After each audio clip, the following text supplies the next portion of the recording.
back up? Should be. Yep. Okay. No one's in. Yeah. Part at. Part 2.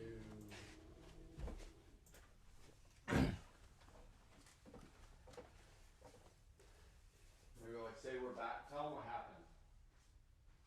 Oh, black pen, red pen. Yes, it went offline. The computer crashed. You want to tell them? Yeah, the computer crashed.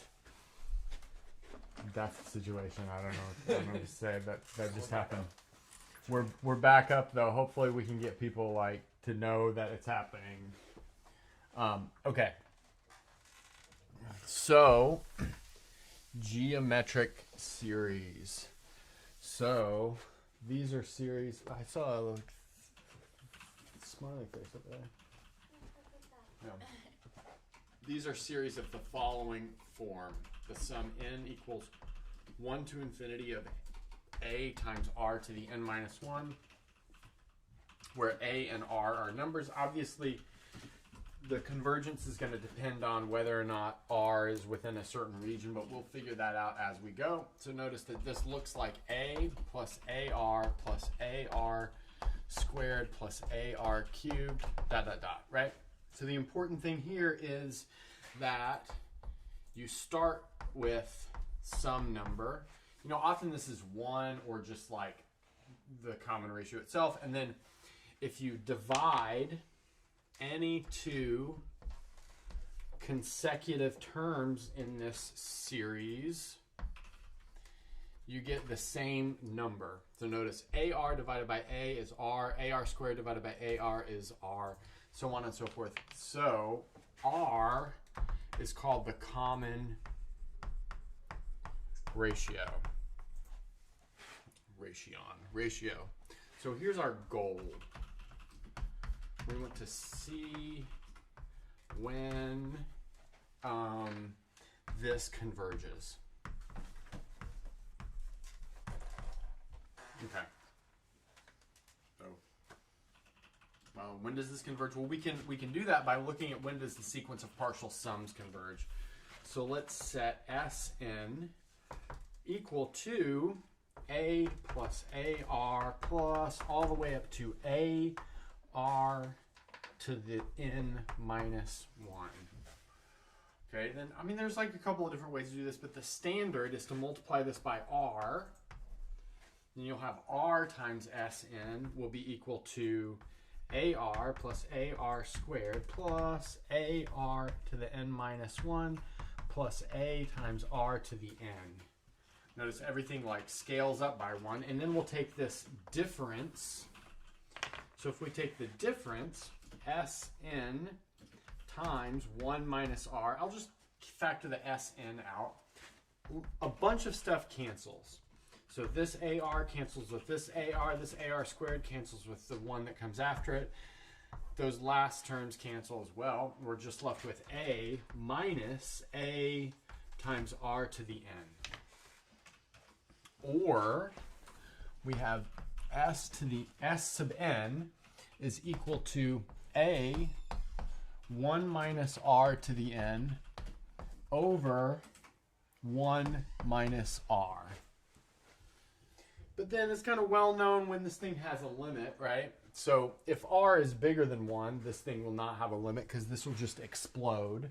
If r is less than negative 1, well, then this thing will explode while it is kind of going between positive and negative, so that also will not have a limit. But if r is between negative 1 and 1, this thing will die off to 0. So this limits to a over 1 minus r if r is less than 1. The absolute value of r is less than 1. If the absolute value of r is not less than 1, then it diverges. So cool. Okay. So let's do some examples of this.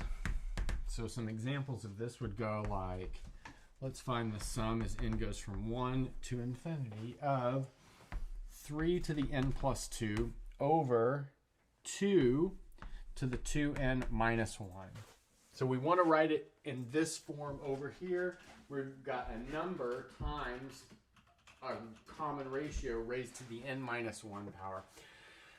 Obviously, you could have this to the nth power or some other power, but you can't apply this formula unless you have it to the nth power. And the formula I'm speaking about, I should be clear, is that this sums up to a over 1 minus r if absolute value of r is less than 1. So let's try to get it into that form. So if we factor a 27 out of the numerator and a 2 out of the denominator, we'll be on our way. So factoring a 27 out of the numerator, actually, let's put this within the sum. So we've got the sum, this n goes from 1 up to infinity, 27 over 2. Taking 27 out of the numerator is 3 cubed. That leaves us with 3 to the n minus 1. Taking 2 out of the denominator, that leaves us with 2 to the 2n minus 2. But look at this.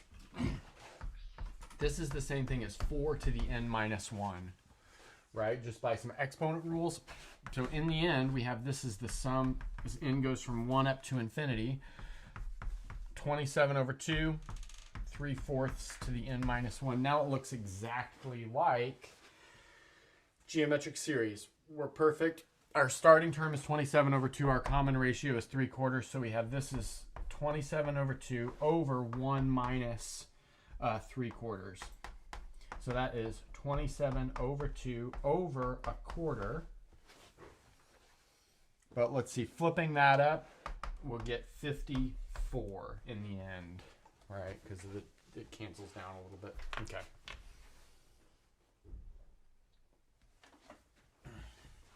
Let's look at a nice application of this. And that is to write repeating decimals as fractions. This is a nice application. So we'll write it like that. So application.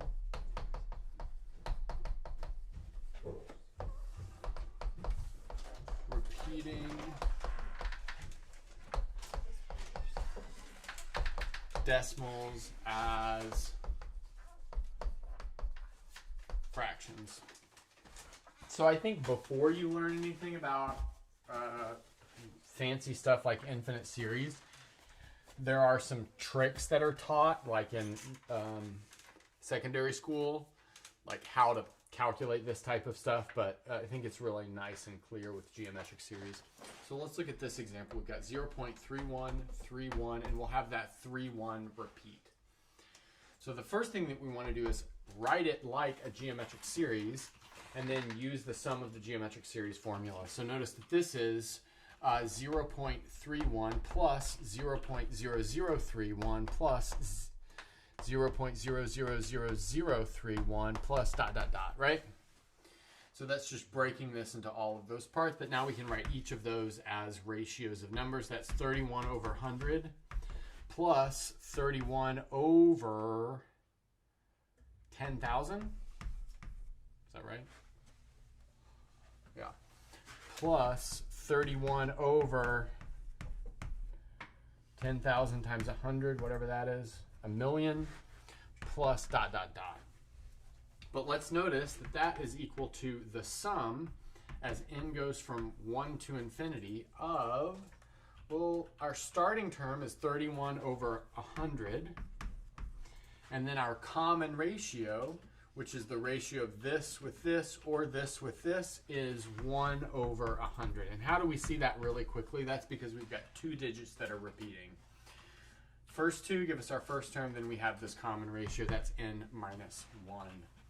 So now we can write this as 31 over 100 over 1 minus 100 using our a over 1 minus r formula.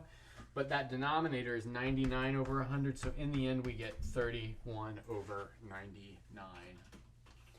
Okay, let's do another one.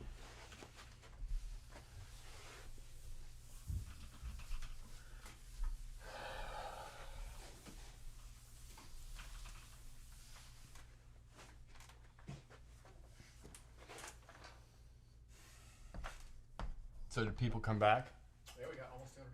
Oh, good. Yep. That's pretty good. Let's say we got 35.249, 249 repeating. So 249, 249, 249, 249. All right. So I'm going to do the same kind of game here.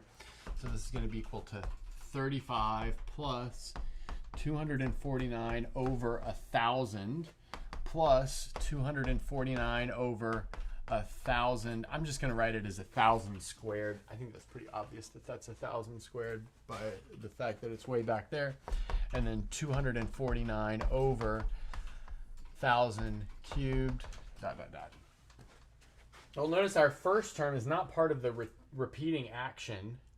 So that means that doesn't need to be within the geometric series part. But the rest of it can be. So this is 35 plus, we've got this sum as n goes from 1 up to infinity. Our starting term is 249 over 1,000. Our common ratio is 1,000. That's because we have a 3-digit repetition here. Okay, so this is going to be 35 plus starting term 249 over 1 minus common ratio. That's 999. Oh, wait. So 249 over 1,000. That's our starting term. All over 1 minus common ratio, but that's 999 over 1,000. So that gives us 35 plus 249 over 999. 249 over 999. That obviously simplifies some, but I'm not going to worry about exactly how to simplify that. Are there any exercises from 5.2?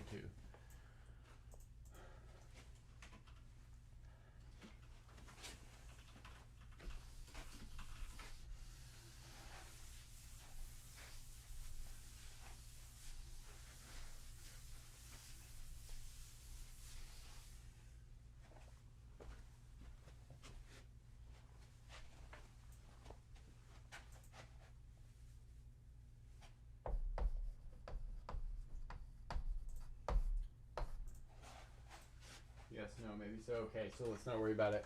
Let's move on to... Oh, sorry. You need a problem? You didn't hear? No. This guy over here, you're fired. I also don't have it up because the computer crashed. All right, let's just move on to the next section. So theorem... Actually, look in the chat to see if anyone's saying anything about problems.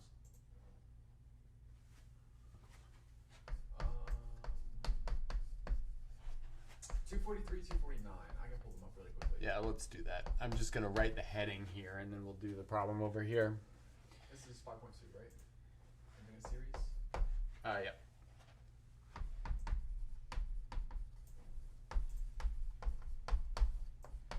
We've got 243, 249. Okay. That's not a problem. Neither of them are? Not in 5.2.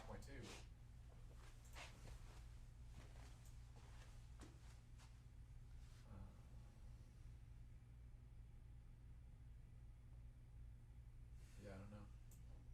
No one's suggesting anything. You All right, that's fine. No, I don't care. Okay. 5.3. Okay, so this is starting the series tests to decide if something converges or diverges. Starting with this thing called the test for divergence. This is generally the first thing that you want to do along your path of deciding something converges or diverges because it's super quick. So it says if the limit of the terms a n is not 0, then the series diverges. So let's look at the proof of this. So we're going to do this by contrapositive.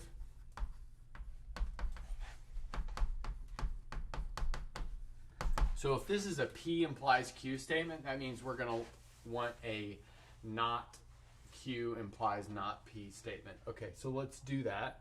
So we want to instead suppose that this thing converges. So n equals 1 to infinity of a sub n equals s, our sum.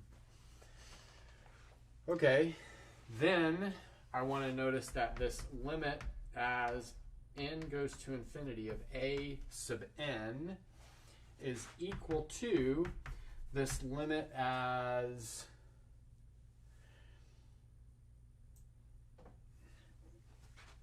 n goes to infinity of the sum as k goes from 1 up to n of a n minus the sum as k goes from 1 up to n minus 1 of a n. But we know both of those limits exist by our assumption, and they're both equal to s. So this is s minus s equals 0. So the limit of the terms have to go to 0. So let's look at some examples. The sum as n goes from 1 to infinity of 2n over n plus 5. So immediately we can see that this diverges because we have the limit of the terms, 2n over n plus 5 trends towards 2, not towards 0. Okay, so the classic sort of reason why we can't use this to prove convergence is the harmonic series. And that is the sum as n goes from 1 to infinity of 1 over n. And it turns out this thing diverges. And so let's do like a little proof of that. It diverges even though the terms go to 0, right? Which tells us that the converse of this statement is not true. Okay, so let's do our proof. Let's look at s 2 to the n. Notice that's going to be equal to the sum as n goes from 1 up to 2 to the n of 1 over n. So let's do it 2 to the n minus 1. That's I think better. So this is s 2 to the n minus 1. But now notice that that's going to be equal to 1 plus 1/2 plus, sorry. That's 1 plus half plus 1/3 plus 1/4, right? Plus 1/5 all the way up to 1/8 plus dot dot dot all the way up to what's happening between these next two powers of 2. So 1 over 2 to the n minus 1 plus dot dot dot 1 over 2 to the n minus 1, where the inflection was, I tried to do differently so that here we have the n minus 1 in the exponent, and the other one we have the n minus 1 not in the exponent. But let's notice that this object is strictly bigger than the same object where you replace all of these with the smallest power, or power of 2 here. So let's replace this 1/3 with 1/4. So we've got a 4th plus a 4th. Let's replace everything in here with an 1/8. And then likewise, we'll replace everything in here with 1 over 2 to the n minus 1. What does that leave us with? 1 plus half, but a quarter plus a quarter is another half. Then we've got 4 copies of an 1/8 there, which is another half. And then way out here, we've got a bunch of copies of 2 to the n minus 1. Well, how many copies? Well, we have 2 to the n minus 2 of them, so that adds up to a half as well. And then how many of those do we have? Well, I think we have n minus 1 of them. We have 1 right here, 2 right here for 2 to the 2, 2 to the 3 here, and then 2 to the n minus 1 there. So there are n minus 1 of these halves. So this is equal to 1 plus n minus 1 over 2, but that clearly tends towards infinity. So we haven't really shown that this tends towards infinity, but its sequence of partial sums tends towards infinity. Sorry, a subsequence of its sequence of partial sums tends towards infinity, but there's a theorem that says subsequences of convergent, or that it's okay. For what it's worth, that it's okay. Okay, so now let's move on to our next test.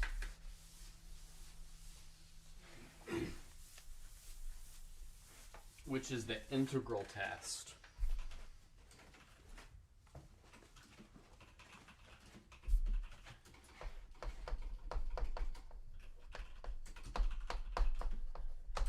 All right, so what does that say? That says we have some positive terms, an, and we have a function from R to R such that, and we have a number, which is a natural number, such that these three conditions hold. F is continuous. F is decreasing.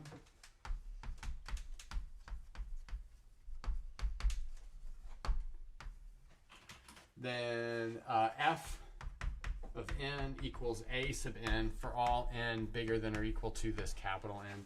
So this function doesn't have to give us the terms of the sequence all the time, just after a certain point. Then the conclusion is the sum of the sequence, in other words, the series, converges if and only if the integral of the function converges, where we have this improper integral. Okay.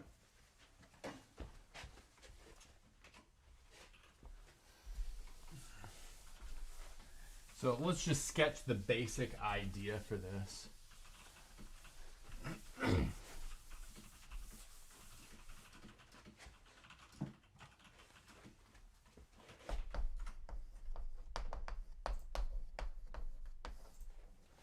So here's our basic idea. We want to look at this thing as area of rectangles. Okay, cool. So we want to put those rectangles on the plane two different ways. And that goes like this. So let's say this is 1, this is 2, this is 3, this is 4, this is 5, and then so on and so forth. So the first way we'll put it is like this. So this would be A1, then maybe, actually we need it to be decreasing. So let's say this is A1, like that, and then maybe this is A2, this is A3, and then like as we go down, we get like boxes all the way. Okay, and then the other way to do it is capped off this way, or like, wait, no, not like that, like this. Great. And then our curve like lives in between these. So our curve is going exactly in between those like that. Okay. So now let's notice if the integral of the function converges, then we've pinned the sequence below that function. Right? I mean, maybe we're a bit worried about this right here, but that doesn't matter because that's just a single number. We've pinned all of these below that function. So kind of by a comparison test, if the integral of the function converges, then the sum of the series converges. But viewing it with the yellow rectangles, if the function diverges, sorry, the integral of the function diverges, that pushes the series to diverge as well. So that's kind of the sketch of this proof here. So let's look at some examples. So the sum, n goes from 1 to infinity of 1 over n squared, converges because we saw a couple of hours ago that the integral from 1 to infinity of 1 over x squared converges. So by the integral test, we know that converges. What does it converge to? Well, that's like a, it takes a while, but it's pi squared over 6, as is like famously known, the Basel problem. Now let's look at the sum, n equal 1 to infinity of 1 over n squared plus 1. This converges by the integral test because the integral from 1 to infinity of 1 over x squared plus 1 also converges. This is the inverse tangent function evaluated at infinity and 1. Well, evaluated at infinity really means that I'm taking a limit, but the limit as arctan goes, as the input of arctan goes to infinity is pi over 2. So we get pi over 2 minus arctan of 1, which is pi over 4, so we get pi over 4. So that converges, so that means our sum converges. Does that mean our sum converges to the same thing? No. I think this has a crazy closed form, but I don't know what it is off the top of my head. Now, we can use this to write something down called the P-series test, which is like especially important when we talk about comparing series to each other. So here is the P-test. That is the sum n goes from 1 to infinity of 1 over n to the p converges if and only if p is strictly bigger than 1. So notice if p is equal to 1, then we have the harmonic series, which we proved didn't converge. But now that we can think about this in terms of the integral test, well, like remember we had a p test for integral, so this just follows like immediately. Okay.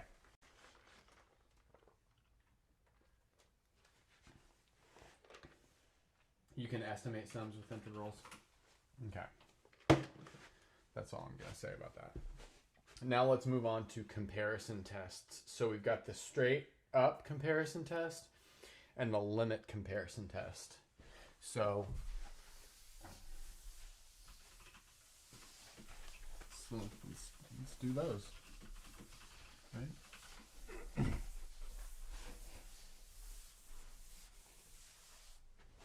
Okay. So theorem comparison test.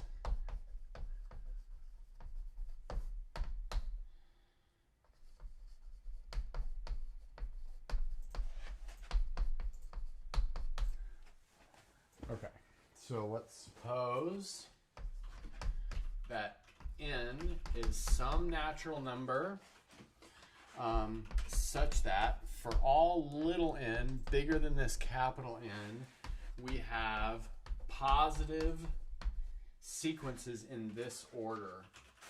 So an is bigger than or equal to 0, bn is bigger than or equal to an. Notice this is only happening after a certain point. So there are finitely many places where this might not hold. But again, everything that's important happening with the sequence is happening at the tail. Okay, so what's the conclusion here? The conclusion is if the larger one converges, then the smaller one converges. So if the sum of bn converges, then so does the series defined by an. And then likewise, if the smaller one diverges, then the larger one diverges. So if the sum an diverges, then so does the sum of bn. So the bigger one is pushing the smaller one to converge, or the smaller one is pushing the larger one to diverge. Okay. So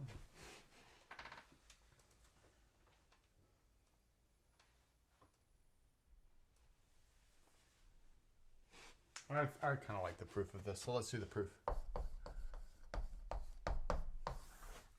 All right, so let's prove only one of them. Let's prove this one. So let's suppose the sum as n goes from 1 to infinity of bn equals b. Okay. And then I want to notice that for k bigger than or equal to n, we have the following inequality. What's that n? That's the special n over here that makes this inequality hold. So we have s sub k, which is going to be the sequence of partial sums of the a's. So this is the sum as n goes from 1 to k of an, but that's the same thing as the sum as n goes from 1 to capital N of an, plus the sum as n goes from n plus 1 to k of an. Okay, like that.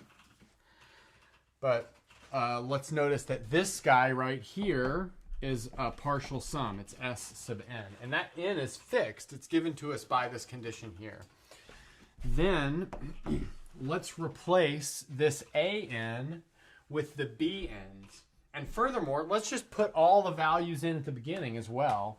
So that's going to be less than or equal to the sum as n goes from 1 to infinity of bn. Right? We just replaced all of the an's with bn's and then just added more on because we could. But now notice that's equal to s of n plus b. So let's see what we've got sk, where that k is just any k bigger than or equal to n, that is less than or equal to s of n plus b. So that means this is bounded above. It's kind of obviously increasing because sk plus 1 equals sk plus ak plus 1. But these are non-negative, so that is bigger than or equal to sk. So we've got an increasing bounded sequence of partial sums. That means this has a sum. Sorry, this has a limit by the monotone sequence theorem. That means this thing converges. Okay, let's do some examples.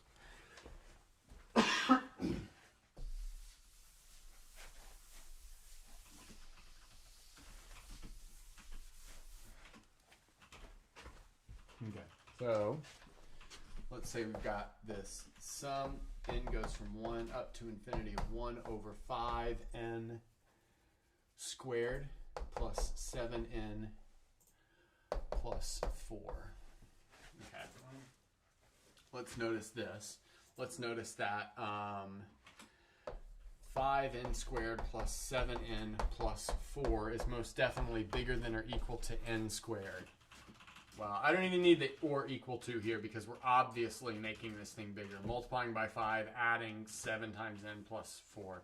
But now taking the reciprocal of this inequality gives us 1 over 5n squared plus 7n plus 4 is less than or equal to 1 over n squared.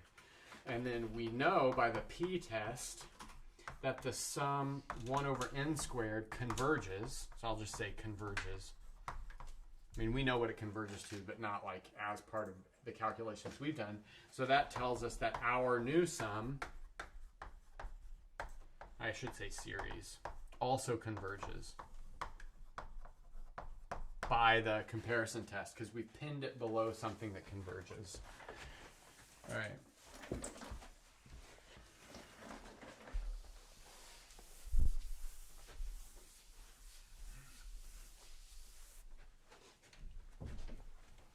What about the sum as n goes from 2 to infinity of 1 over natural log of n? So let's see, what can we compare that to? So here's my claim that for all n bigger than or equal to 3, natural log of n is less than n.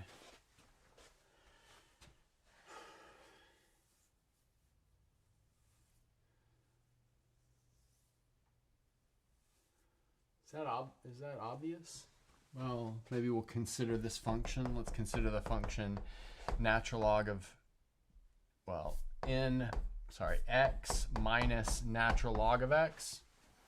Let's notice that f evaluated at 3 is equal to 3 minus natural log of 3, which is bigger than 0. It's like kind of easy to check that. And then notice that f prime of x is equal to 1 minus 1 over x. But that is going to be positive if x is bigger than 1.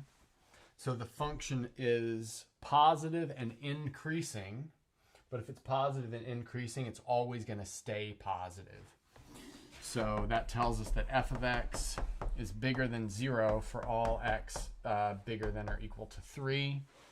That means we have this, but then reciprocating that, we have 1 over natural log of n is bigger than 1 over n for n bigger than or equal to 3.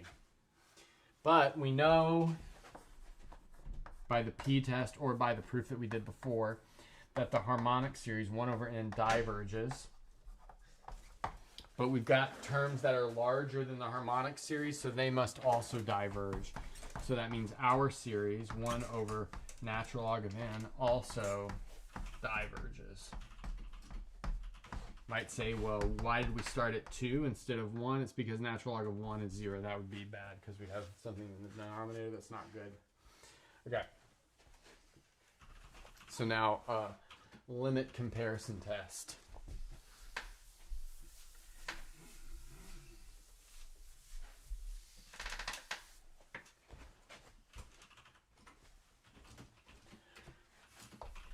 Sorry, yeah, limit comparison test. I said the right thing.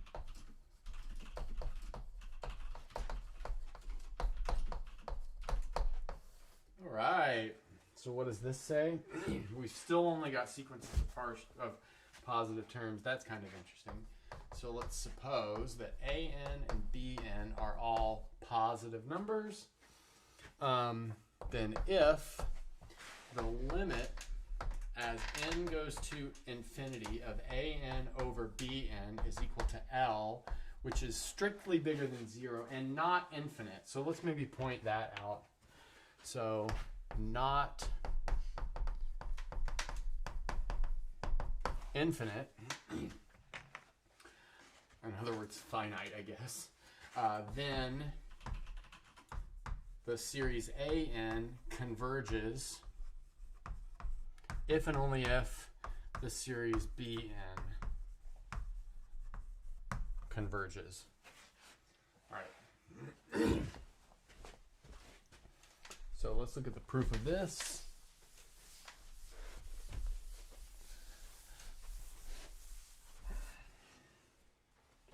All right.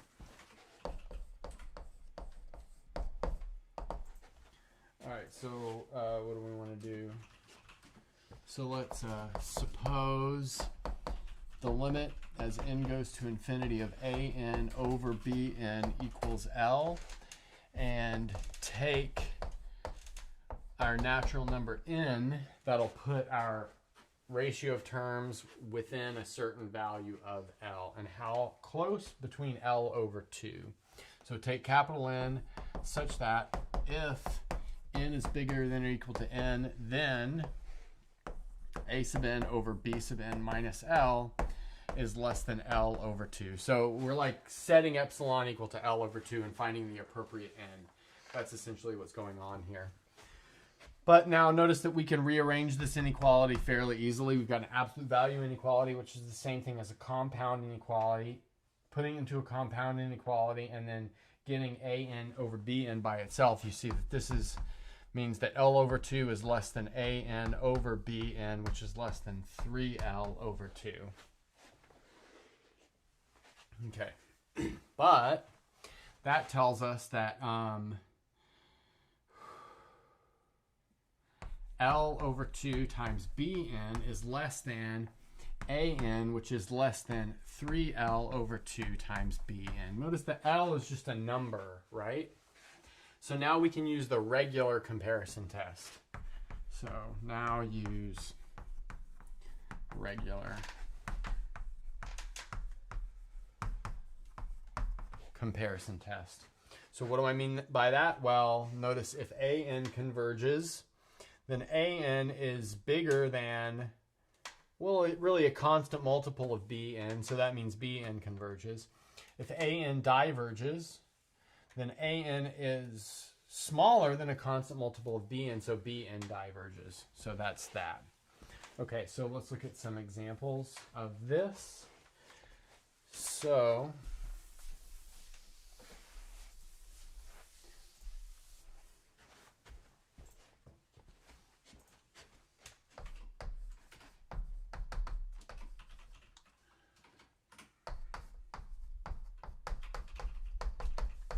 let's look at that. So The real trick here is what do you compare it to? Well, essentially, if you've got something like this, you want to compare it to a p-test. Sorry, a p-series. You can't use the regular comparison test because this plus 1 is pushing it smaller because you're increasing the denominator, and that minus 4n is pushing it larger because you're decreasing the denominator. So those things are pushing in two different ways. People better with inequalities could probably set up some inequality that would make this work, but I think the limit comparison test is fine. So I'll just say we're going to limit compare with 1 over n squared. Okay, so that means we need to find the limit. N goes to infinity of 1 over n squared over n squared minus, over 1 over 4n squared. N squared minus 4n plus 1. Like that. But, I mean, that simplifies pretty handily to n limit as n goes to infinity of n squared minus 4n plus 1 all over n squared. That limit is clearly equal to 1. So that means these both do the same thing. We know the sum 1 over n squared converges. So our thing also converges. I won't write that out. I'll just say it in words. So our thing also converges.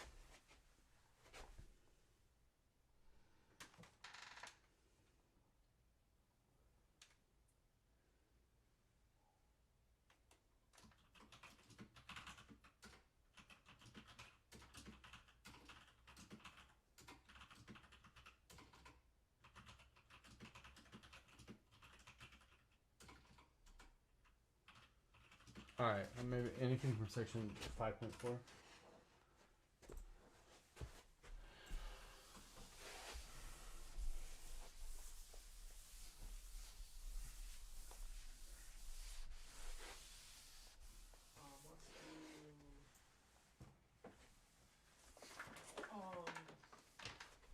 Let's do 215. Okay. N equals 1 to infinity Uh-huh.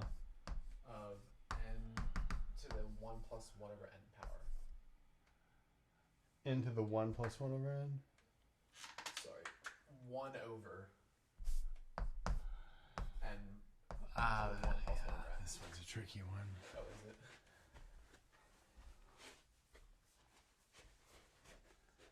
I think it diverges. Do you know how it goes? No, I do not. All right, let's try the limit comparison test. So let's limit compare with 1 over n.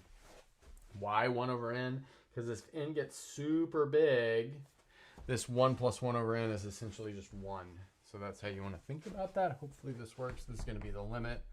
So n goes to infinity of 1 over n to the 1 plus 1 over n over 1 over n. So let's see how that simplifies. That simplifies to the limit as n goes to infinity of, I'm going to do the ratio in the other way. So we got 1 over n. And I'm going to write this as 1 over n times n to the 1 over n. It's the same as that, right? But now it'll simplify. Notice this is now the limit as n goes to infinity of n to the 1 over n. Now, notice this is an indeterminate form of type infinity to the 0. So that tells us we should maybe use L'Hopital's rule with an L. I'm not going to be so careful this time, like passing it to a continuous variable or anything. We want to translate this into something that we can use L'Hopital's rule a little bit easier with, and we can do that by taking the natural log. So taking the natural log of both sides, that's going to leave us with the limit as n goes to infinity of 1 over n times the natural log of n equals the natural log of L. Okay, nice. Now, as n goes to infinity, that goes to 0, that goes to minus infinity. We've got type 0 times infinity, so we need to fix that. So we can do that by writing this as the limit as n goes to infinity of the natural log of n over n. All right, that was easy, huh? Now,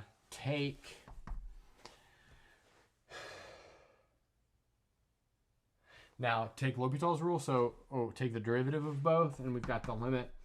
N goes to infinity of 1 over n over 1, but that is 0. So we've got natural log of L equals 0. That means L equals e to the 0, which is 1. So the limit is equal to 1. That means they do the same thing. This diverges, so that means our whole thing diverges. Is that right? Yeah. Okay. I didn't realize you could check them until now. Like check what the how to actually do them. Like, you can click on the number and it shows you. Oh, really? Solution. Yeah, I didn't know that either. Okay, alternating series.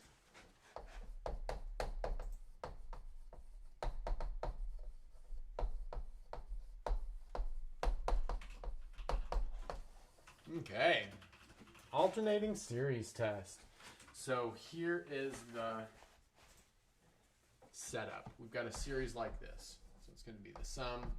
N goes from 1 to infinity, minus 1 to the n, or minus 1 to the n plus 1, but that's just that thing being factored out. Maybe we'll put it as n plus 1, and then b sub n. Then what do we want? We want all of the bn's to be positive.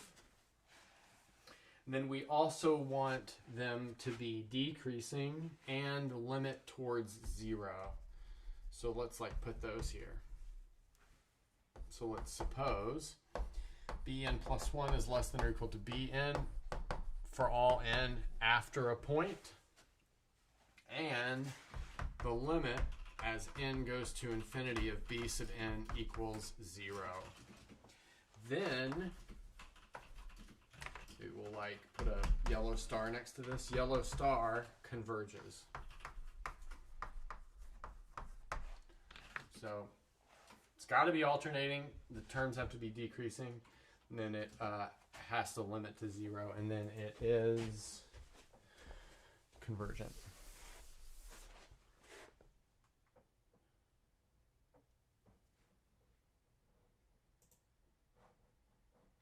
Okay, I'm not going to do the proof. It's kind of interesting, but I don't know if I can do that.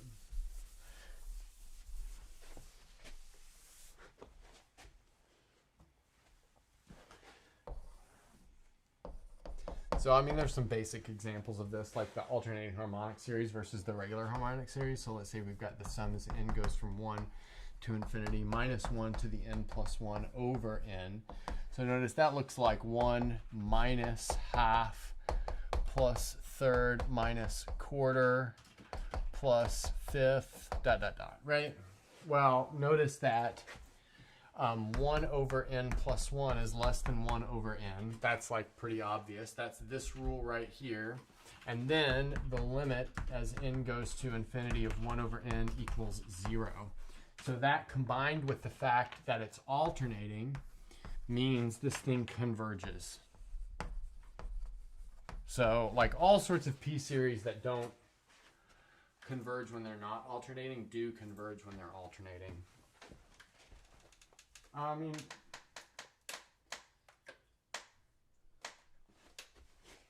now let's move on to absolute and conditional convergence. So, definition. We say, so first, this sum absolutely converges if the sum of the absolute values converges. Notice we haven't said if the sum of the non-absolute value converges, but that will follow from this. Then 2, we say the sum an conditionally converges if it converges, which is not an assumption we made in the absolute case because it follows. So if sum an converges, but the sum of its absolute values diverges. So converges conditionally. Not, the condition is that you don't take the absolute value. Okay. All right, so let's do this theorem, which kind of seems obvious, but the proof of it's like kind of nice, so I think it's worth it. And that is if the sum AN converges, in other words, if our series is absolutely convergent, then the original series also converges. And probably not to the same thing, you know, unless these are all positive terms already. But yeah, also converges. All right, sick. So, you know, let's see how this goes. So, we want to notice we have this following cool equality. That goes like this. AN plus absolute value of AN equals, so it's equal to 0 if AN is negative, right? Because that means that these are the same but have opposite sign. But it's equal to 2 times the absolute value of AN if AN is bigger than or equal to 0. Okay, so that's nice. Now, let's also notice the following inequality. 0 is less than or equal to AN plus the absolute value of AN, which is less than or equal to 2 times the absolute value of AN. So why is that? Well, like, look, this sum is either 0 or it's 2 times the absolute value of AN. Like, it's either one of those. So it's got to be bigger than 0 or less than that. That's always positive. Okay. So now, by comparison test, well, okay, so we know this thing converges. That's our assumption, multiplied by 2. That tells us that this thing converges. So this sum AN plus absolute value of AN also converges. Right? I mean, yeah, by the comparison test. But now let's notice that the sum of AN is equal to the sum of AN plus absolute value of AN minus the sum of the absolute value of AN. So we've written our sum as a combination of two things that we know to converge, which means this converges. So it converges. Okay, nice.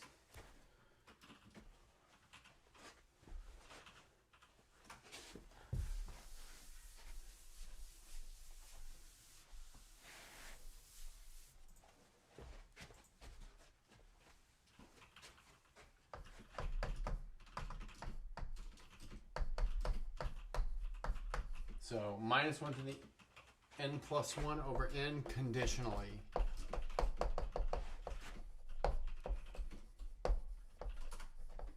Converges from everything we've looked at, right? So we saw that it converged by using the alternating series test, but then we also saw that its absolute value did not converge because it's a harmonic series. On the other hand, minus 1 to the n plus 1 over n squared absolutely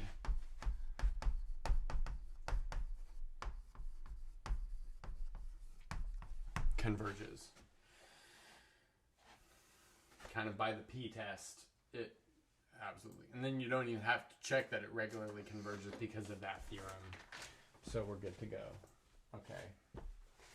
So then there's this whole thing about rearrangement, which we're going to skip. You can rearrange conditionally convergent sequences to converge to anything you want. Section 5.5.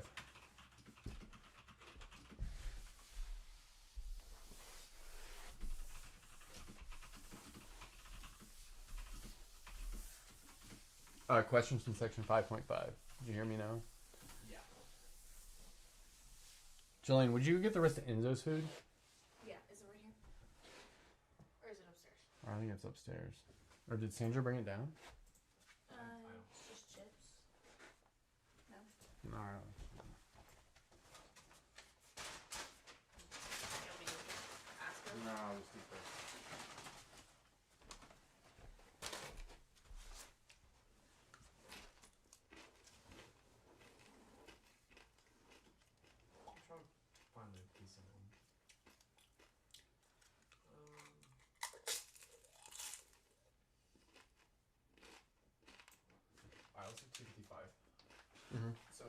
sum from 1 to infinity, or n equals 1 to infinity, negative 1 to the n plus 1, n minus 1 over n, quantity to the nth power.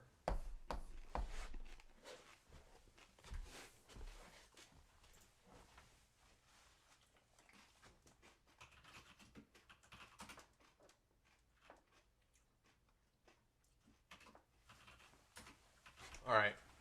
So these terms are all positive. So let's set Bn equal to, let's simplify this a little bit. That's 1 minus 1 over n to the n, right? So notice if we wanted to take the limit of that, the limit as n goes to infinity of 1 minus 1 over n to the n. That's indeterminate form type 1 to the infinity. So we need to use L'Hopital's rule after doing some tricks. So set this equal to L, take the natural log of both sides. That gives us this limit as n goes to infinity of n times 1 minus 1 over times the natural log of 1 minus 1 over n equals the natural log of L. Okay. Now, it's still indeterminate form type infinity times 0, but we can fix that. We can take this n and write it as 1 over n in the denominator. Now we can take the derivative of the numerator and the denominator. That'll give us the limit as n goes to infinity of 1 over 1 minus 1 over n times the derivative of that, which is going to give us 1 over n squared. Notice the minus sign cancels. The derivative of that gives us minus 1 over n squared. Okay. So these guys cancel, but we can bring a minus sign out because that one had a minus sign. And then this thing right here trends off towards 0. We got 1 over 1. So the natural log of L equals minus 1. That means L equals e to the minus 1, which is 1 over e. That limit's not 0, it diverges by alternating series test.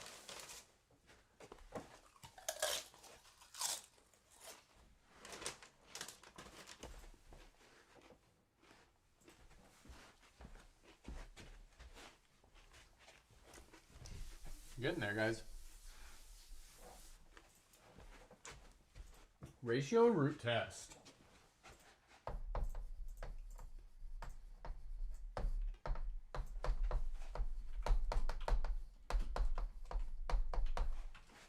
Okay. So let's suppose we have the following. The limit as n goes to infinity of the absolute value of an plus 1 over an is equal to L. Okay? Notice that this is absolute value of some stuff, so this limit can only be 0 to infinity, right? It could be 0, could be infinity, so I'm not saying that this has to exist or whatever, but it can be negative. Okay, so let's say it's L. Then here are our conclusions. So if L is less than 1, then the limit as n goes to infinity, then the series an absolutely converges. Okay. Then next, if L is bigger than 1, then that means this series an diverges. And then finally, if L equals 1, there's no information, so no info out of this test. There's some things that you can do after that. I actually just made a video on it. Rob's test? Rabe's test? I don't know how to say it. It was posted yesterday. It takes over in this case, but we're not going to talk about it right now.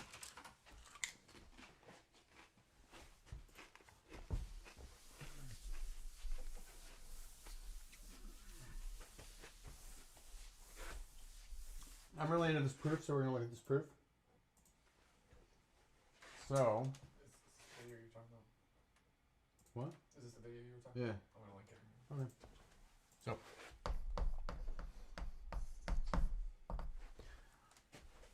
So here's our proof.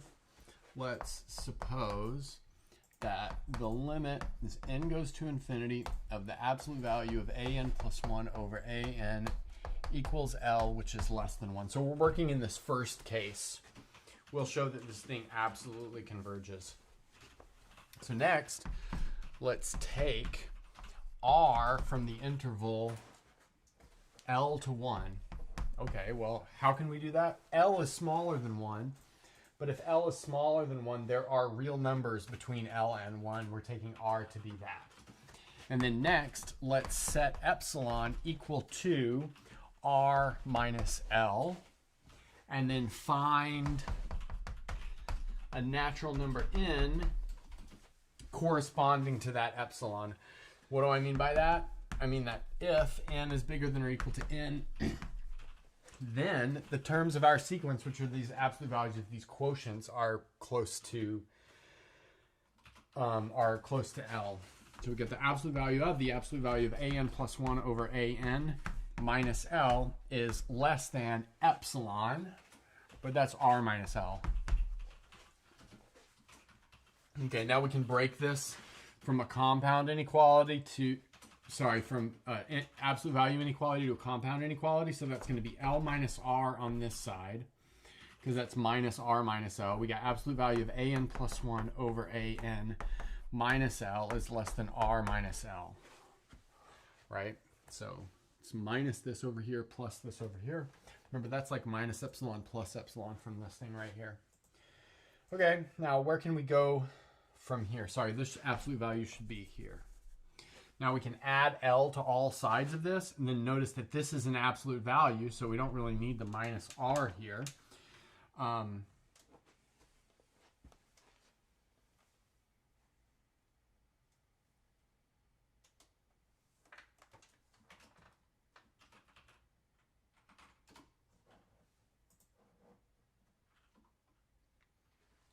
Oh, yeah. So that's what we'll do. We'll notice that.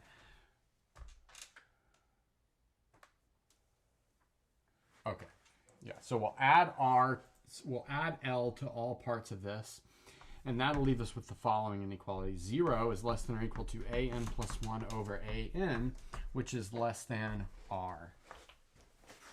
Okay. Now, why did we get 0 over here? Because that's the absolute value, so we can pin it there, even though we get something else from adding R to the other side of the equation. We'll just pin it there. But notice that that's true for all n bigger than or equal to capital N. Okay, but that tells us that inductively we can prove that a capital N plus k is less than R to the k times a capital N in absolute values. And this is for all k bigger than or equal to capital N, right? So notice that moving this an over proves the case when k is equal to 1. So I guess this is like for all natural numbers k. And then just like recursively defining that, we get the entire set of the inequality. And now we're ready to do the final proof. So we've got this sum of the absolute value of an. So that's going to be equal to the sum from little n equals 1 to capital N of the absolute value of the an, plus the sum as n goes from capital N plus 1 all the way up to infinity of absolute value of an. Okay, so now this thing is just a number, right? So that's a partial sum for the absolute value series. So that's going to be less than or equal to, I'll just call that S for this guy right here. And now we can replace all of these using this rule up here. So all of these can be replaced with R to the n minus 1 times a sub capital N. But now notice that's a geometric series. So that looks like S plus a sub capital N over 1 minus R, because we know that converges by the fact that R is between L and 1. So we've put this below something that converges, so it converges. Okay, so let's look at some examples.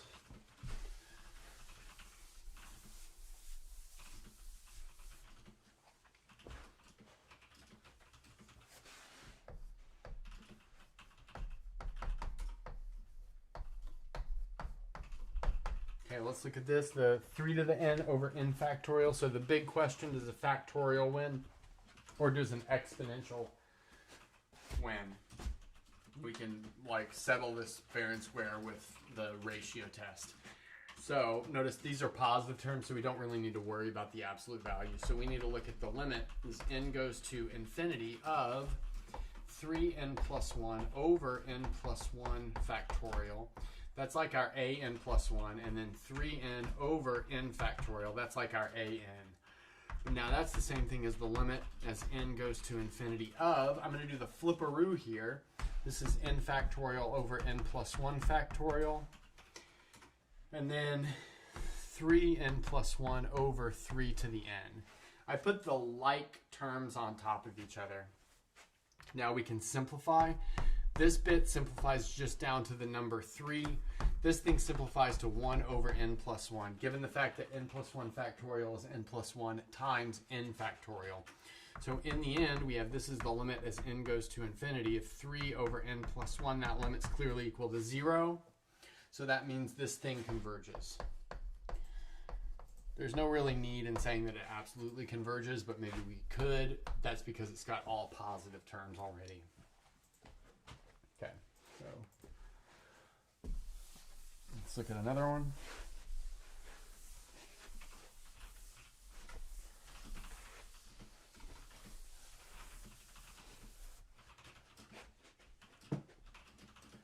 So now we've got this sum. This n goes from 1 to infinity of n factorial over n to the n.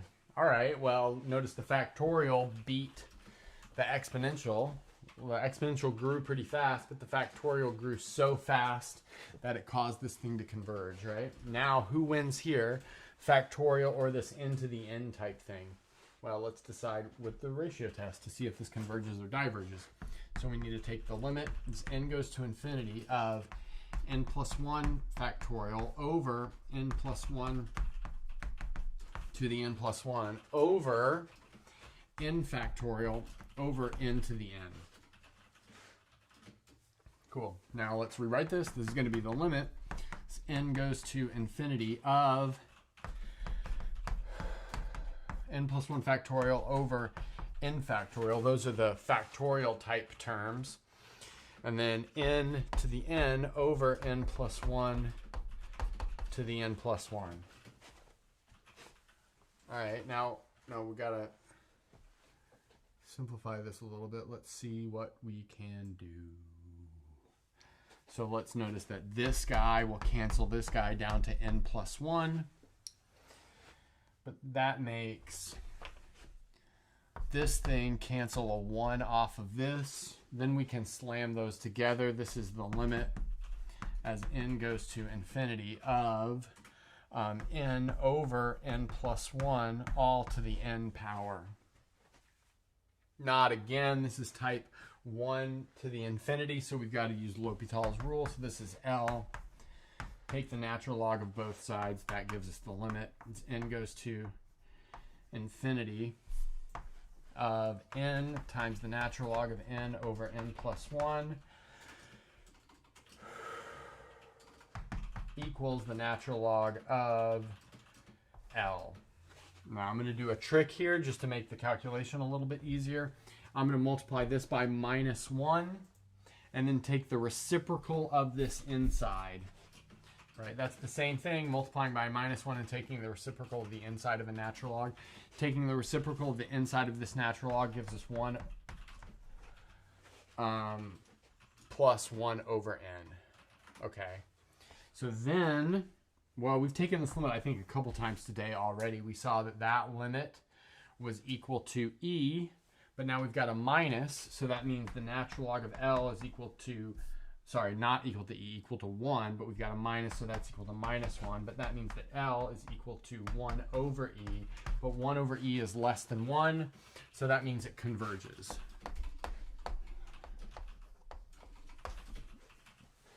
So what do we know? We know that n to the n is bigger than n factorial.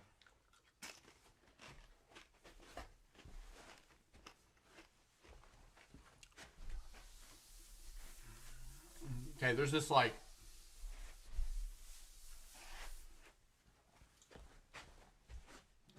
kind of like flow chart. It's really good to keep in mind. And that is, it goes like this. So polynomial type things are at the bottom. Then bigger than that are exponential type things. Bigger than that are factorial.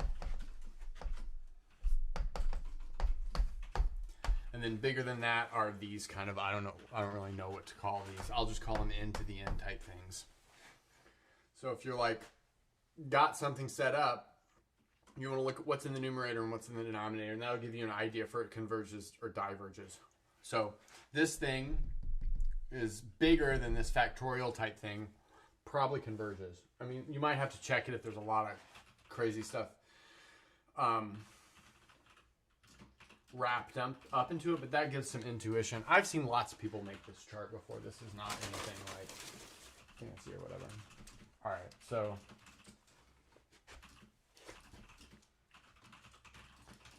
root test. Let's skip the root test. It's like straightforward. Any exercises from 5.6?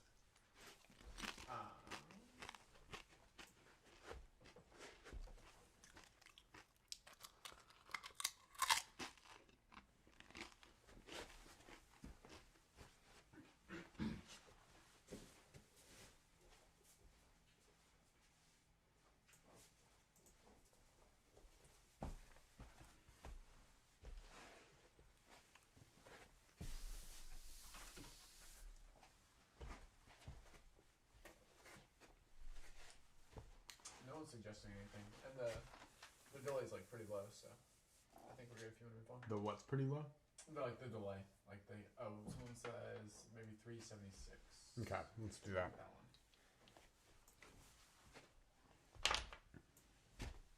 Okay, so it says let a so then equal 1/4 times 3/6 times 5/8 times 2n minus 1 over 2n plus 2 equals 1 times 3 times 5 times 2n minus 1 What? over, yeah, it's like a proof sort of thing. Oh yeah, okay, yeah. So Yeah. I put it together. Yeah, exactly. Explain why the ratio test cannot determine convergence of this term taken to infinity, like of the n term, the n. Okay, so let's notice that this is 1 times 3 times 5 all the way up to 2n minus 1. And on the denominator, notice that's 4 times 6 all the way up to 2n plus 2. But those are all even terms on the denominator, so we can factor a 2 out of each of them. How many do we have? We've got n of them in the denominator, so that leaves us 1 times 3 times 5 all the way up to 2n minus 1 over 2 to the n times n factorial, because we're left with 2 times n plus 1 factorial. 2 times 3 times 4, and then all the way up to n plus 1. Okay. So just, I want to point this out, that sometimes this numerator thing is called like 2n minus 1 double factorial, for what it's worth. Okay. So why can't the ratio test work? Well, let's try the ratio test, and the limit is going to be 1. That's why it can't work. So let's see what we get. This limit is n goes to infinity. We've got 1 times 3 all the way up to 2n minus 1 over 2 to the n plus 1 factorial divided by the next term. Sorry, this should be all the way up to 2n plus 1. This would be n plus 2 factorial and n plus 1. So that's the a n plus 1 term. Then divided by the a n term. But I'm just going to multiply by the reciprocal of the a n term. So that'll be 2n n plus 1 factorial. And then 1 times 3 all the way up to 2n minus 1. Now I want to point out here that the term right before 2n plus 1 is 2n minus 1. That means this stuff cancels. So cancel, cancel. Furthermore, that cancels this factorial out. This 2 to the n cancels this thing right here. So in the end, we've got the limit as n goes to infinity of, we've got 2 to the n plus 1 in the denominator, and then 2 to the n plus 2 2 to the n plus 1 in the numerator, 2 to the n plus 2 in the denominator after multiplying that through, right? But that limit is 1, so we can't use the ratio test. I bet you could use that Rob's test that I was telling you about earlier. Because they were saying that in the chat. yeah, you can definitely do that. Yeah. Yeah, I'll leave it to you guys as an exercise. But the problem I did in that video was like essentially this type of series.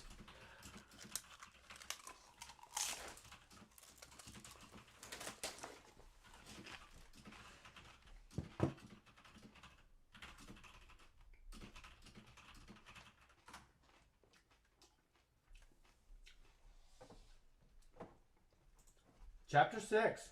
Last chapter? Maybe. Only 10 pages?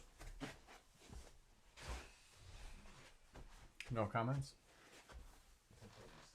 So my mom's sending me pictures of a dog.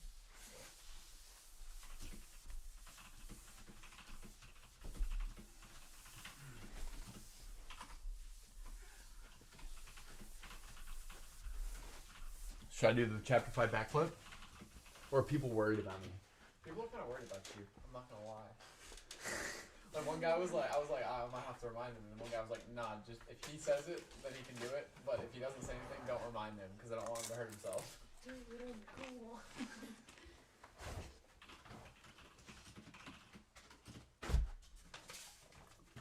People are always like, be careful rock climbing. I do the safest type of rock climbing, I promise, guys.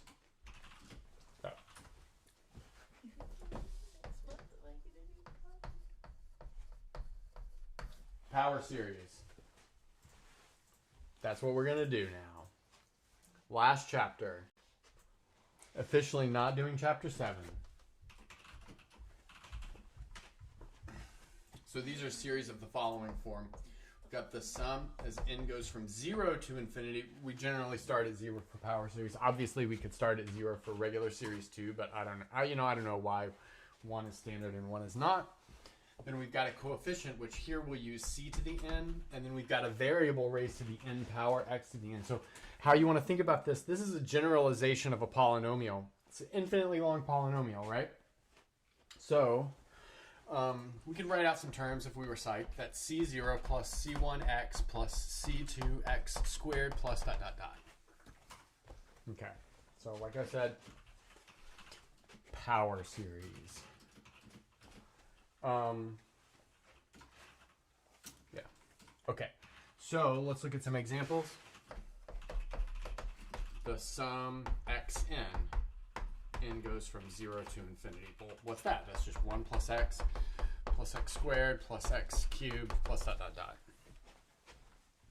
And then we could go on from there, right? So what's the sum? N goes from 1 to infinity of x n to the n over n. Well, can't start at 0 because that would put a 0 in the denominator. So what is that? That's going to be x plus x squared over 2 plus x cubed over 3, and then so on and so forth. Now we could do all sorts of stuff here, right? So essentially you can have any sequence times x to the n and then you're good. In fact, there's a name for that. You take any sequence times x to the n and form the power series. That's the generating function for the sequence. So let's do n equals 0 to infinity of 2 to the n, x to the n over n factorial. That's another example. Okay, those are all power series. Okay. So here's a theorem which is important mostly because it's like a defining property of a bunch of things for power series. So seems like nothing is going on here, but it really is. You kind of have to prove this carefully in order to get these definitions off the ground. So I'll write it like this. The sum as n goes from 0 up to infinity of cn x to the n satisfies exactly one of the following conditions. Oh, I'm going to change this a little bit to make it slightly more general. Instead of c sub n x to the n, I'm going to write this as c sub n x minus a to the n. So we've shifted this over a units. That's how we want to think about that. So it satisfies exactly one of these conditions. I thought I was going to go through like a whole box of chalk and need to order some, but I'm pretty good, guys. So if you guys were worried. So it converges if x equals a, and diverges if x is not equal to a. So notice for any real number x, we plug that in here and we get a series like in the spirit of what we did in the last chapter. Okay, well, so it's possible that this only converges at x equals a. Notice that's not super interesting because if you plug in x equals a, this dies off except for the n equals 0 term. So it converges to c naught. Not super interesting. Okay, so here's our next possibility. And that would be it converges for all real numbers x. So that means we can plug in any real number we want, any one that we want, and we'll produce a convergent series. So that's another possibility. Then our third possibility goes like this. This is where these definitions kind of get built up. So there exists some number r which is bigger than 0 such that if x is on the open interval a minus r to a plus r, then this sum converges. So the sum cn x minus a to the n converges. And then if x is not on that interval, I guess I should maybe write it like this. If it's not on the closed interval, it diverges. Now this leaves some opening, and that is on the endpoints. On the endpoints, you know, anything is possible. So it could converge or diverge. Okay, so now let's give some names to these things. So R is called the radius of convergence.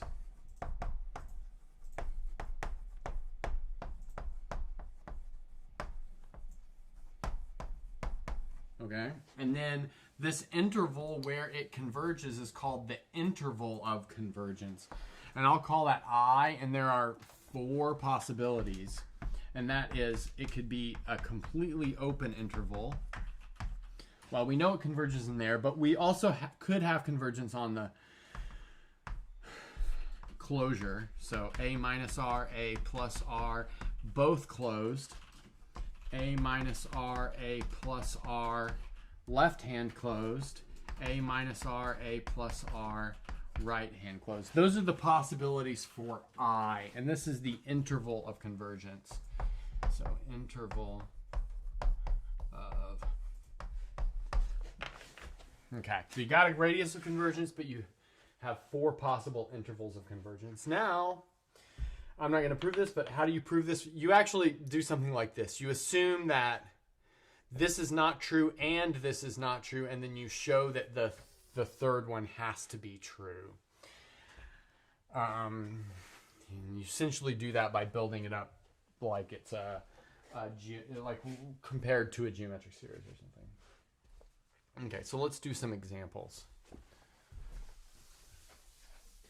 So the name of the game here is to find the radius and interval of convergence, and this is like all an application game of the ratio test or the root test. I mean, I like to use the ratio test a lot because it's a lot of times more applicable that.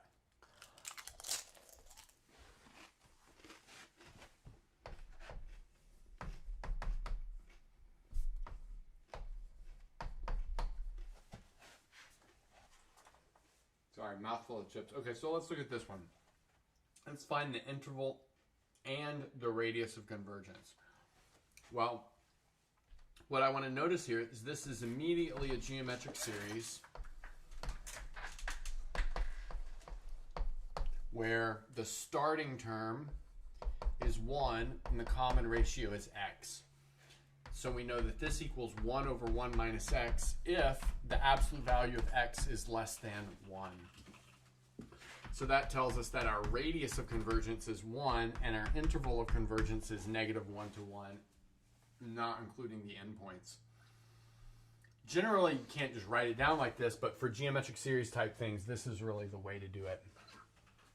All right, let's do another one that's like a geometric series. Let's say the sum n goes from 0 to infinity of x minus 3 to the n over 5 to the n. Well, again, this is a geometric series, right? It's a geometric series with starting term of 1, common ratio of x minus 3 over 5, right? So this converges.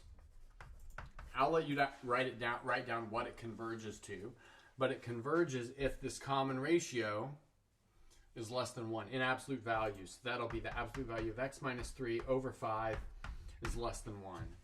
Okay, but that means the absolute value of x minus 3 is less than 5. Okay, but that means that x is on the open interval,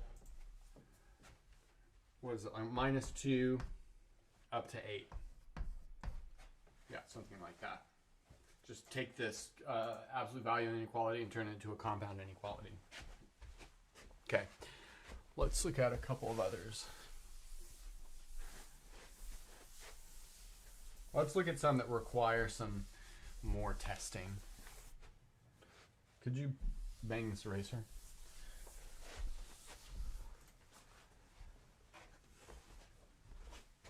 Okay, so let's look at this one. The sum n goes from 1 to infinity of x to the n over n. Got to start at 1. Okay, so let's use the ratio test. So that means we're going to look at the limit as n goes to infinity of the absolute value of x to the n plus 1 over n plus 1 divided by the absolute value of x to the n over n. Now putting the like terms over each other, that'll give us the limit as n goes to infinity of, what do we have? N over n plus 1. We don't need to worry about absolute values anymore. And then the absolute value of x to the n plus 1 over x to the n, but that's just the absolute value of x.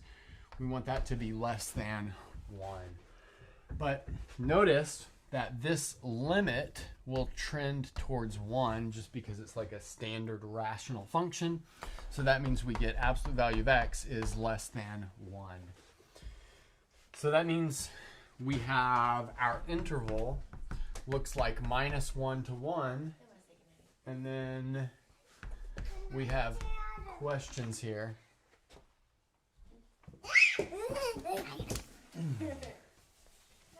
Okay, good night, Ramona. Wait, so it's a last. Oh, it's let's take a night. And then he's got to get back to work. Okay, come on. Okay. Okay. All right. Okay, so we don't know if parentheses or brackets there. We have to test those on their own. So let's say if x is equal to 1, that's on the right-hand endpoint. What does our thing collapse to? It collapses to the harmonic series. We know that diverges from the last chapter, so we can replace that question mark with a parentheses. If x equals minus 1, that turns into the alternating harmonic series, minus 1 to the n over n. We know that converges by the last chapter. That means we can put a bracket there. So that means our interval of convergence is minus 1 to 1. People like that? Yeah. Okay, so similarly,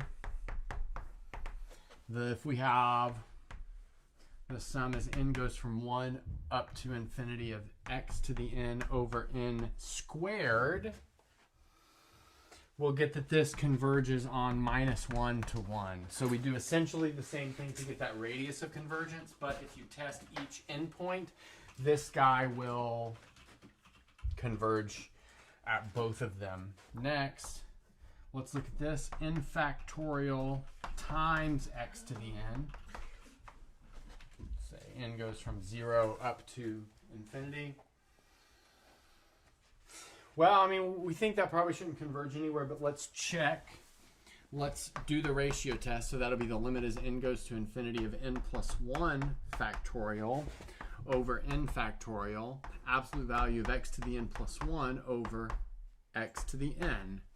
Okay, but simplification, this n can scrub this factorial out, and then this turns just into the absolute value of x. But notice that that is the absolute value of x times this limit as n goes to infinity of n plus 1.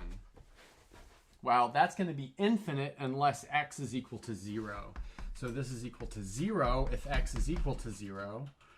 And it's equal to infinity if x is not equal to 0. But that means it only converges at x equals 0. So that means we have a singleton for our set of conversions. Okay.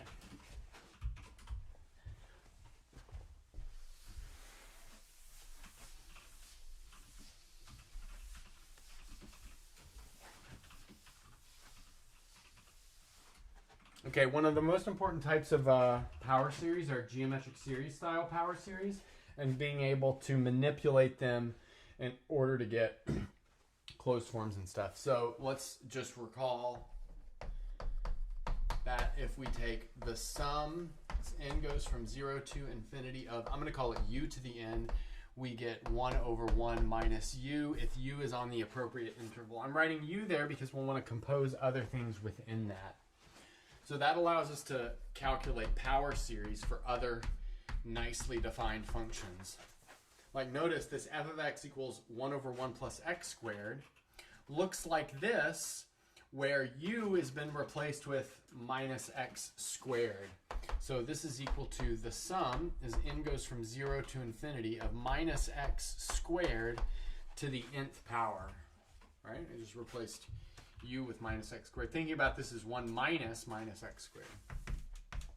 So notice that the sum is n goes from 0 to infinity of minus 1 to the n, x to the 2n, like that. So now we've got a nice power series for this 1 plus x squared. But now we can term by term integrate both sides of this. So let's do that.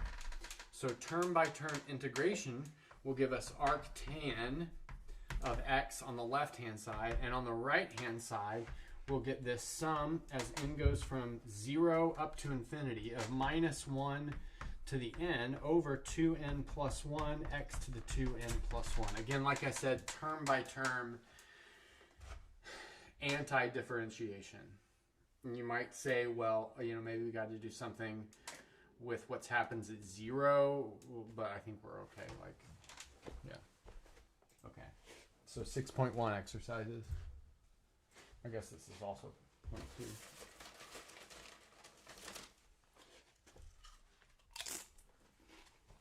you want to do one where you find the radius of convergence? Is that good? Mm-hmm. Let's do.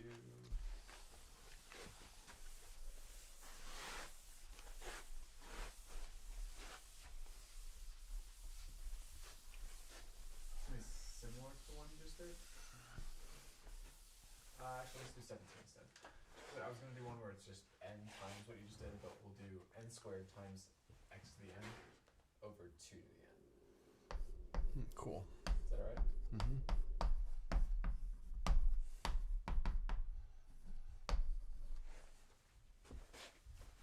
All right, so let's see how this thing converges. So we'll use the ratio test. We'll take the limit. N goes to infinity. The n plus first term is n plus 1 squared, x to the n plus 1. Let's put that in absolute values over 2 to the n plus 1. Don't need that in absolute values because it's always positive. Now we want to divide that by the nth term, but I'll just multiply by the reciprocal so it doesn't take up as much room. So that's going to give us 2 to the n over n squared, absolute value of x to the n. So now let's see what simplification happens.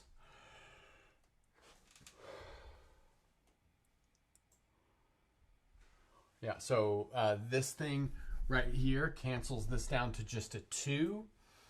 And then this thing right here cancels this down just to an absolute value of x. So I'm going to factor that absolute value of x out.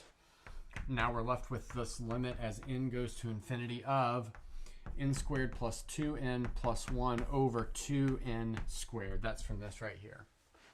Now our goal is for that limit to be less than 1 for the ratio test to imply convergence. But on the other hand, we know that this limit right here is equal to half because it's a rational function. So that tells us that the absolute value of x over 2 is less than 1 when x is in the region of convergence. In other words, absolute value of x is less than 2.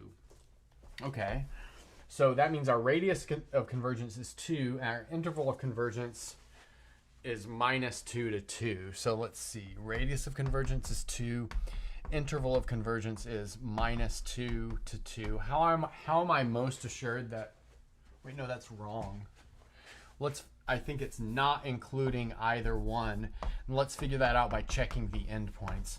Notice if we look at, if we look at what happens when x is equal to negative 2, that's going to give us this sum as n goes from 0 to infinity of n squared times minus 1 to the n.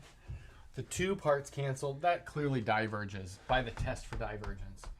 Diverges. But then clearly the other one's going to diverge too. It's just the sum of the squares. Although like viewed as a Riemann zeta function at 0. Okay. Anything else? Nope, I can go. All right. 6.2, differentiating and integrating power series. Let's do, I did an example of that already. Let's do another example or two.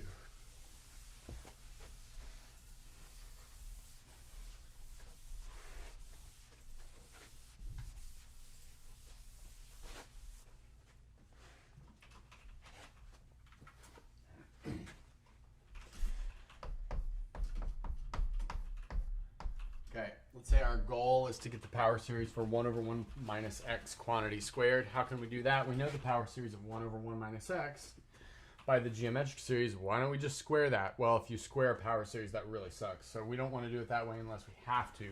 But we don't have to because I think this is like the best friend function or something, right? So this is going to be the derivative with respect to x of 1 over 1 minus x. So that's like just a nice rule, right? If you take the derivative of this thing, this happens. I'll leave it to you guys to notice that. We'll notice that's going to be the derivative with respect to x of the sum as n goes from 0 to infinity of x to the n. Obviously, this is when x is less than 1. Absolute value of x is less than 1, so that's by geometric series. But now term by term differentiation tells us that we get the sum as n goes from 0 to infinity of n x to the n, where x is less than 1, x to the n minus 1. Then, I mean, we can reindex this if we want. We could reindex this. Notice that this really starts at 1 because n equals 0 gives you 0 right there. Then we can reindex this to start at 0 again, and it's n plus 1 x to the n. Again, it's x less than 1. Okay, so let's maybe do another one. So let's do the natural log of 1 plus x. Okay, so that's the antiderivative of something that looks like a geometric series. That's the antiderivative of 1 over 1 plus x dx. But that's a geometric series with common ratio minus x. So this is going to be the antiderivative of the sum n goes from 0 to infinity of minus 1 to the n x to the n dx. All right, now we can do term by term anti-differentiation. That gives us the sum n goes from 0 up to infinity of minus 1 to the n x to the n plus 1 over n plus 1. There, we've got our log thing now.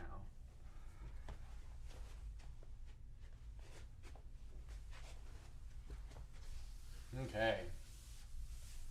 Taylor series. We're really getting there, huh? I'm not going to be up all night.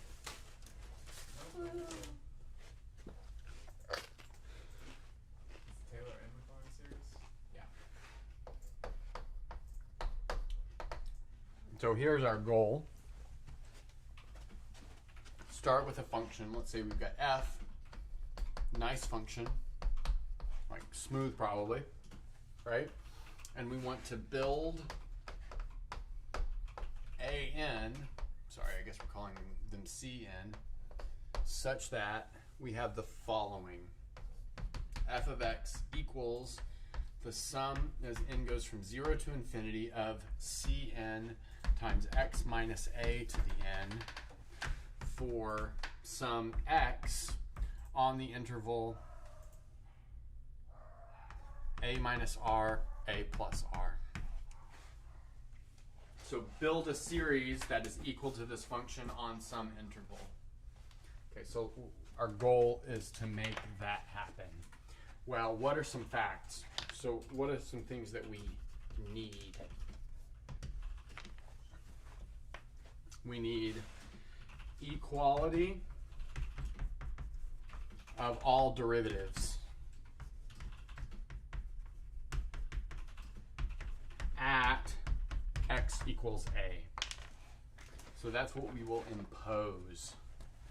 Then it's like sort of a proof to show that you get the right function up away from a, but we're not going to worry about that so much. Okay, so how do we do that? Well, notice that f of 0 will be equal to c0, right?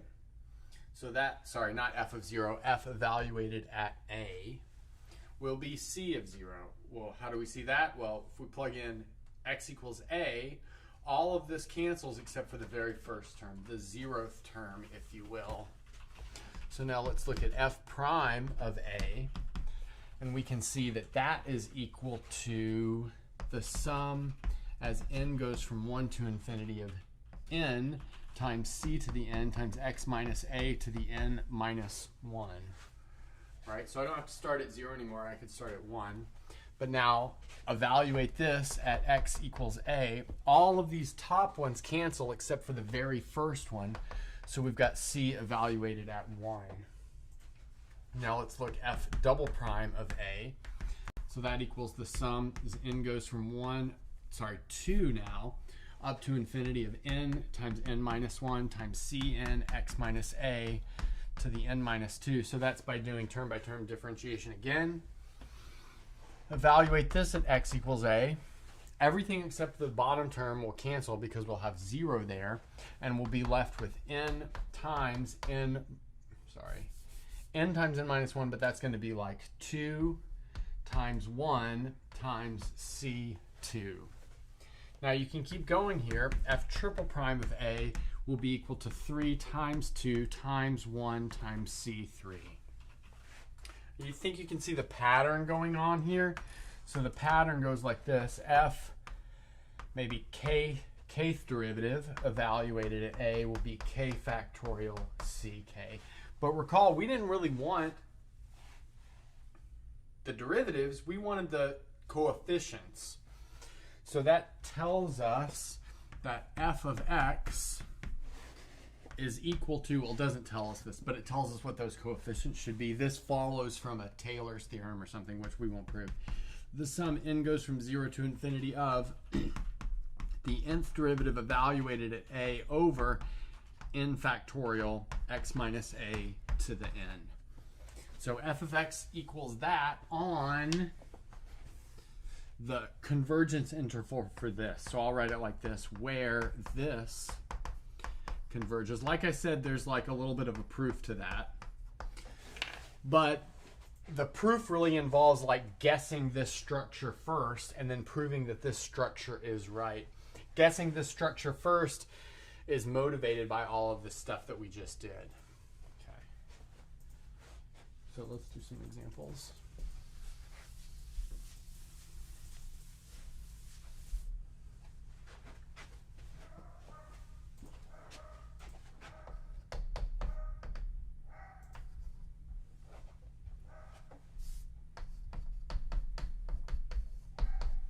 So let's do the classic f of x equals e to the x.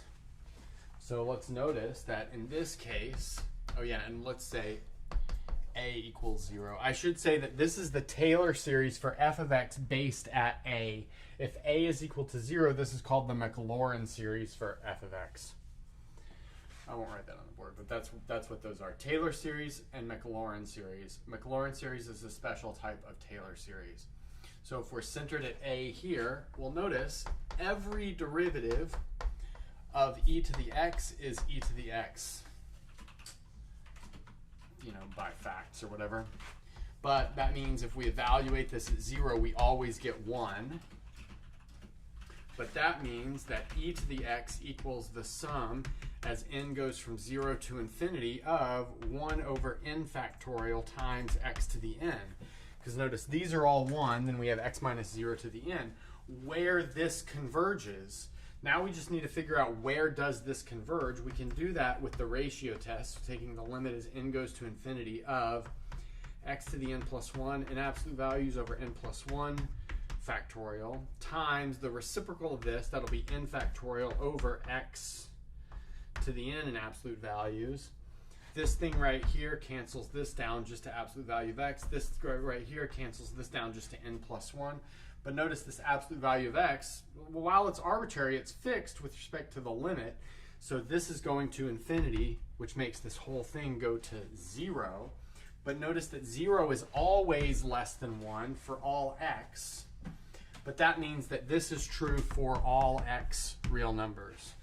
Because this limit is always less than 1. But by the ratio test, we need that to be less than 1 for this thing to converge. But it's always less than 1. Okay.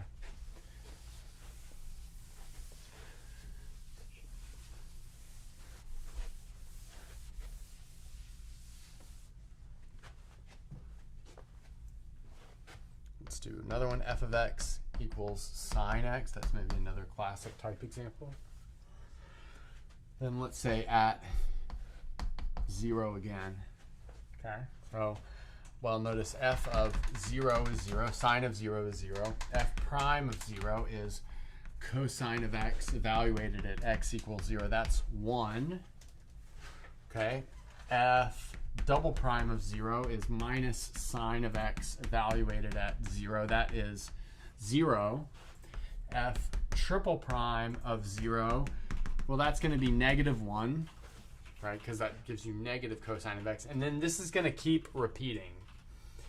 So let's check it out. All of the odd derivatives are 1 or negative 1, and all of the even derivatives are 0.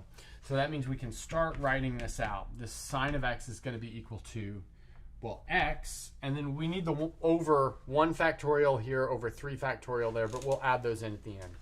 And then minus x cubed over 3 factorial plus x to the 5th over 5 factorial. That's going to be the next thing. Notice the 4th factorial will give you sine. Sorry, the 4th derivative will give you sine. The 5th will give you positive cosine, so it would be plus. Then minus x to the 7 over 7 factorial plus x to the 9 over 9 factorial, dot, dot, dot. All right, so now, well, we can get a closed form for this. No big deal. Notice this is the sum. N goes from 0 up to infinity of minus 1 to the n over 2n plus 1 factorial times x to the 2n plus 1.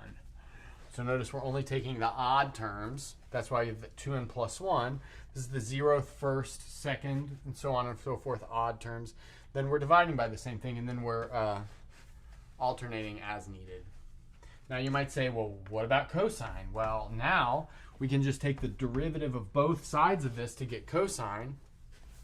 That'll give us cosine of x equals the sum as n goes from 0 up to infinity of, well, what do we got? We have minus 1 to the n, 2 to the n plus 1 over 2 to the n plus 1 factorial, but that's going to be 2 to the n factorial, right? Times x to the 2n, like for the same reason. Let's recall that sine was an odd function. It only has odd powers in its expansion. Cosine is an even function. It only has even powers in expansion. So there's something going on there as well.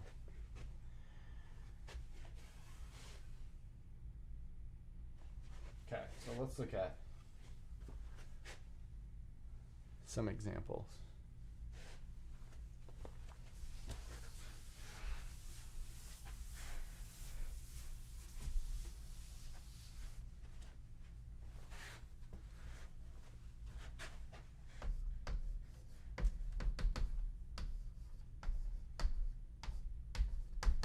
Okay, so let's find this sum, right? So it's just a sum of numbers right now. We could decide that that converges using a ratio test or something, but notice that looks an awful lot like one of the Taylor series that we just had for a well-known function. Notice that this is equal to the sum as n goes from 0 up to infinity of x to the n over n factorial evaluated at x equals 2.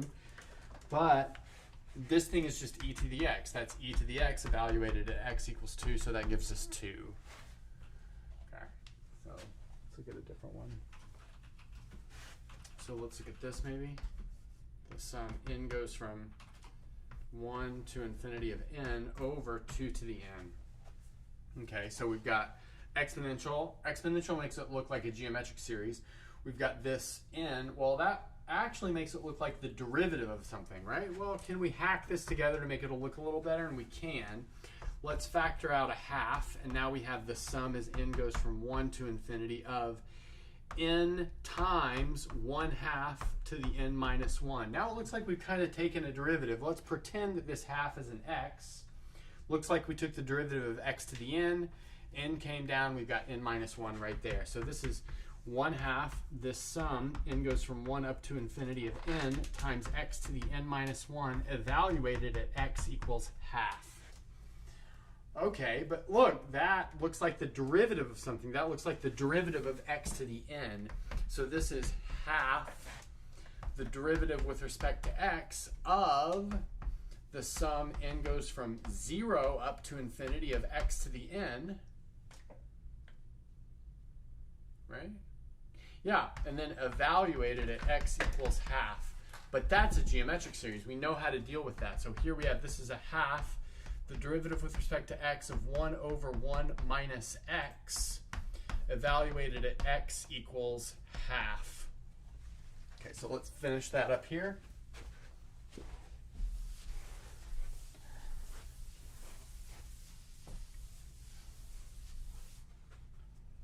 Okay, so finishing that up here, we have this is equal to a half.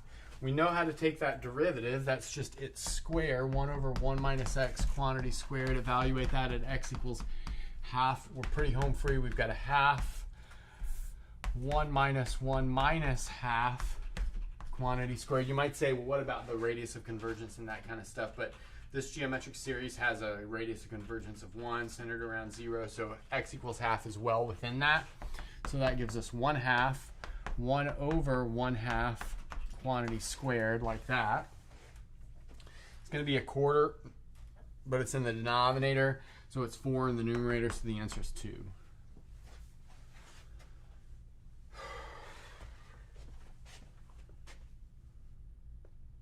Everything past the point where you evaluated e to the x, where x equals 2, you set it equal to 2 on the second line. Yeah. Does that trickle down at all or no? No, that's a different example. Oh, Different example. that's what I thought. They were yelling. They were yelling? A couple people. We're good. All right. Binomial series. I can't believe people are paying attention well enough. I know. I'm not.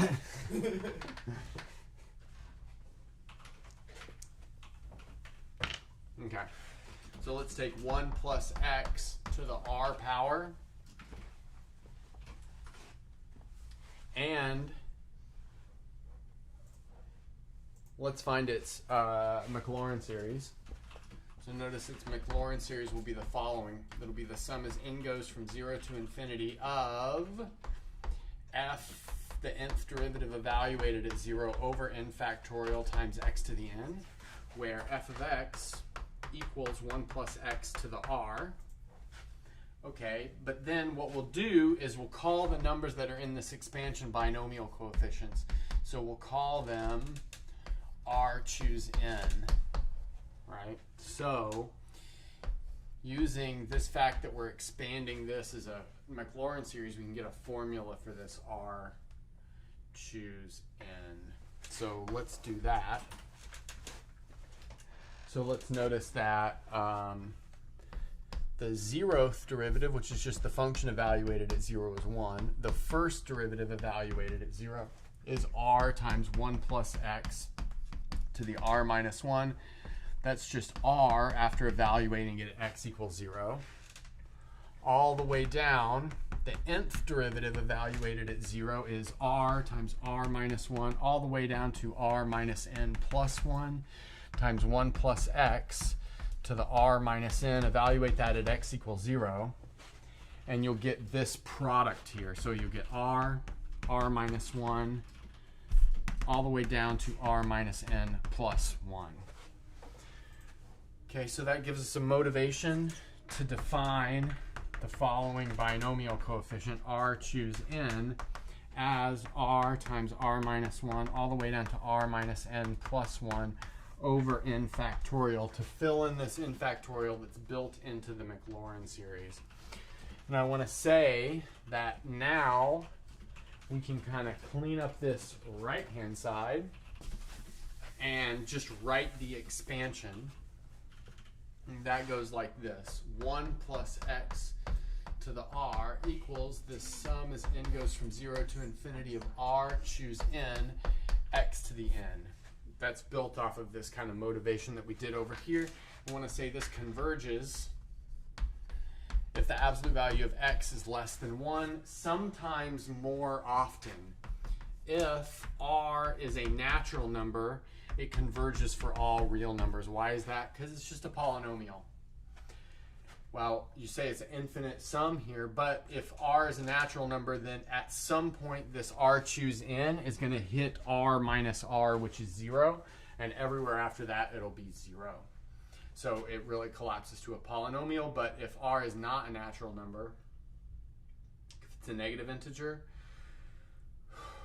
or like some sort of rational number or something like that, then this is a actual infinite series. It's like sometimes called Newton's generalization of the binomial theorem, but that's sort of neither here nor there. Okay. So let's do an application of this to estimate the square root of 5. Yeah.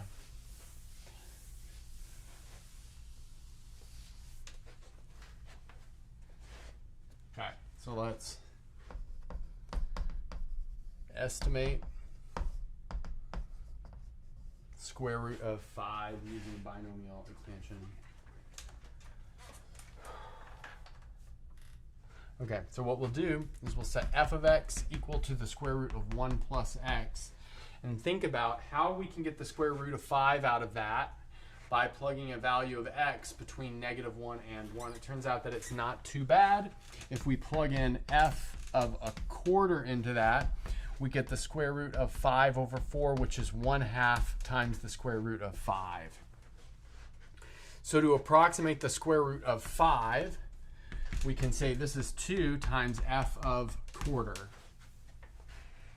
And then maybe we'll write it like this: 2 times f of x evaluated at x equals a quarter. And now we can use this binomial expansion. So this is going to be 2. We've got our sum as n goes from 0 up to infinity of, well, notice this is 1 plus x to the half. So we have half choose n x to the n. Like I said, we're going to evaluate this at x equals 1/4. So we could write this down a little bit more succinctly. This is 2, and then the sum as n goes from 0 up to infinity of 1/2 choose n 1 over 4 to the n. Now, I think there's a nice closed form for half choose n. I'll let you guys look that up if you want to. If you look binomial coefficient identities on Wikipedia, you can find a closed form for this. But we just want to estimate this. How many terms do we want to estimate it with? Maybe the first 3. So this is going to be approximately equal to what we get with the first 3 terms. So the 0th, the first, the second. So we've got 2 times the 0th term is half choose 0, that's 1. 1 over 4 to the 0, that's 1. The second term is half choose 1. I guess I should say the first term. This is the 0th term. So that's going to be a half over 1 factorial. So that's just a half times 1/4. Plus the third term, that's going to be a half choose 2. So that's going to be a half times negative a half over 2 factorial times 1 over 16. So there's our approximation. Let's see if we can maybe transpose that up there and then clean it up. This is 2, and then 1 plus, that's going to be 3/8, right? And then this is like minus, what do we got? 16 times 2 is 32, 64, 128, minus 128. So there's our approximation. I'm not going to work that out. I think that's the last example I'm going to do. Yeah. Are there any problems we want to do from chapter 6? Yeah. Yeah. They definitely want you to say the thing. I'll ask in chat. Should he say that thing?